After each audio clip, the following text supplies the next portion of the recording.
जे पंहिंजो पाण मल्हाए विया। इल्मु रोशनी आहे ऐं इन रोशनीअ जे हासिलात लाइ वालदेन सां गॾु उस्तादनि खे पंहिंजो किरदारु अदा करणो हूंदो आहे। इन में को शक न आहे त उस्ताद ई आहे जेको ॿारनि खे बहितर तालीम ॾेई कंहिं मंज़िल ते पहुचाईंदो आहे। 5 अक्टूबर उस्तादनि जो ॾियारो आहे। इन मुनासिबत सां टंडे आदम में पेटीएल पारां हिकु तक़रीब जो एहतमाम कयो पियो वञे ऐं इहा तक़रीब मनसूख़ कई वई आहे टंडे आदम जे मानाइतनि उस्तादनि मरहूम अली मुराद ख़ासकेली ऐं मरहूम कादिर बशकोरीअ जे। ही ॿई उस्ताद तालीमी हवाले सां तमामु घणो सरगर्म हुया। अली मुराद ख़ासकेली रांदियुनि में बि दिलचस्पी वठंदो हो, पाण वॉलीबॉल जो बहितरीनु रांदीगर हो।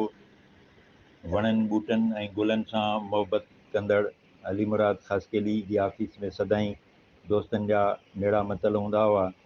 पेटीएलएफ जे प्लेटफार्म तां हुन तमामु घणो ख़िदमतूं सर अंजाम ॾिनियूं। तालीम जी वाध वीज लाइ पंहिंजो किरदारु अदा कयईं।